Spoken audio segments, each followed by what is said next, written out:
Welcome back to a walk through the tarot. The Fool has arrived at card 19, the Sun. This is the archetype of individuation, of life-giving energy which represents divinity. In the previous video, he encountered the mysterious moon. The bare lunar landscape had no place to hide, but he had listened and understood. And using all the knowledge gained so far, the Fool was forced to face the darkest aspects of himself, gained a better understanding of the roots of his subconscious layers, and by facing all this head on, its power has been reduced. We're going to take a closer look at the background to this card, explore its symbols, and discover the messages it might have for our Fool. All ancient civilizations had sun gods. In Mesopotamia there was Shamash and Uru. The Egyptians had Ra, later combined with Amun to become Amun-Ra. The ancient Greeks and Romans had Apollo, often shown with a crown or halo of light, and the Persians had Mithras, whose life bore many similarities to that of Jesus, who was also associated with the light of the world. Early tarot, like the Visconti Sforza, shows a cherub holding the sun whose face might be Apollo. The 15th century D'Este tarot shows a bearded man sitting inside a cave. He's thought to represent Diogenes, who lived the life of a hermit with no material possessions, but he was content with the light of the sun. The Budapest tarot shows the sun shining above trees, suggesting the flourishing power of nature. Another deck from this period is the Charles VI tarot. Here the sun card shows a woman holding a distaff and spindle. To spin required daylight, and the circular motion of the spindle is like the sun's daily cycle across the heavens.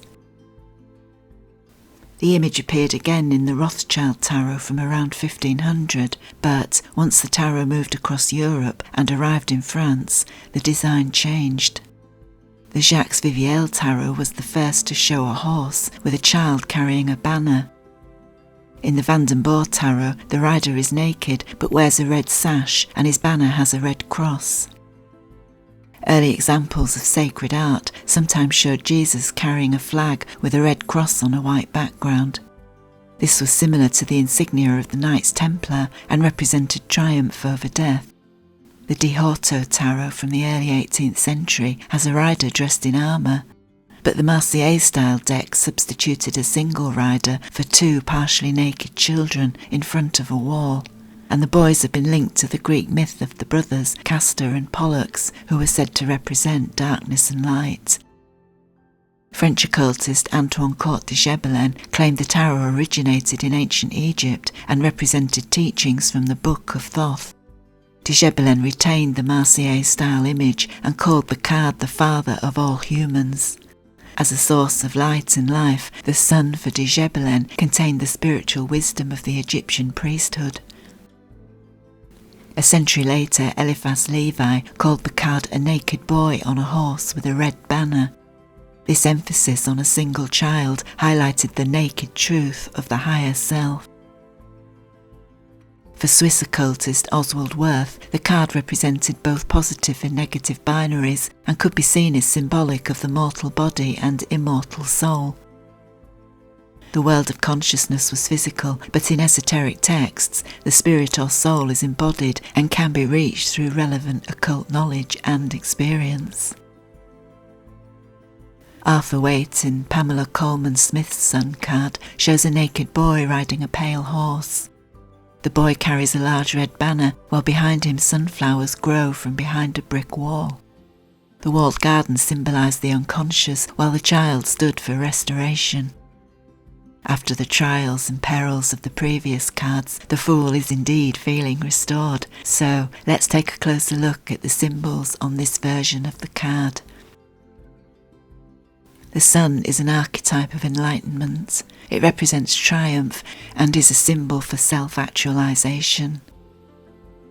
The light of the sun shines in dark places. The power of the sun is always present, even when it can't be seen or felt.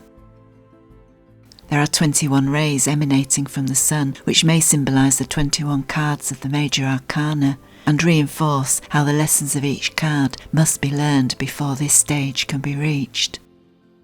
The child is the inner self and symbolises confidence and authenticity. The Fool has journeyed through the darkness and survived, and now understands how it feels to be integrated and whole. Children act spontaneously. They know the pure joy of existence, something which adults often lose in the process of becoming socially conditioned to act in certain ways and believe in socially subscribed doctrines. The child rides a pale horse without a saddle or reins. It's said to symbolise the taming of those primeval forces and instinctive responses which have to be recognised and brought under control. The child wears a red feather, the same feather the Fool wore when he set out on his walk through the cards. There it was a symbol of passion and vitality as well as creativity. The Fool was full of energy and excitement for what lay ahead. Some say it represents the lightness of being, and 19 cards later, the Fool feels the same lightness, but this time it's grounded in knowledge and the experience of connection to his higher self. The banner is also red for energy and passion. It's a symbol of the conquest of light over darkness. The Fool knows so much more now than he did when he set out on his journey, so the banner represents the confidence that comes with experience and success. 4 sunflowers grow behind a brick wall, and sunflowers have always been a symbol of life, turning their heads towards the sun as the day progresses. 4 might be a symbol of the 4 elements, but may also represent the 4 suits of the minor arcana. Their height suggests growth rooted in inner strength. They show self-determination as well as the strength and vitality of life. The child also wears a crown of sunflowers, which represent the life force rising as far as it can, so it shows the child who wears them is also divine.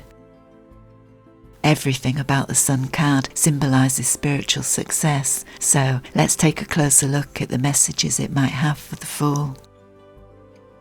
The Fool can now reinterpret the events of his life and see how much of what he believed was an illusion rather than anything real or innate. He's faced his worst fears and survived to become enlightened. The rituals of initiation are complete. Here is the inner sense of wholeness he experienced with the star. He's returned to the physical world where the inner and outer parts of himself have now become integrated. It's a good day, one of his best. He's emerged from the dark into daylight. From now on, he'll always remember this feeling of triumph and validation. When times get tough, which they will, the Fool has learned ways to cope. The sources of negativity within have been released, and with this comes a sense of lightness.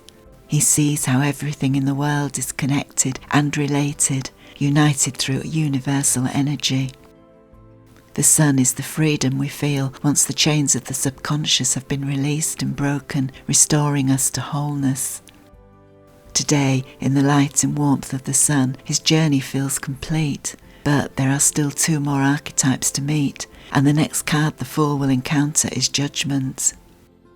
Bodies rise from open coffins in response to the trumpet call, so join us as we take the penultimate step on a walk through the tarot.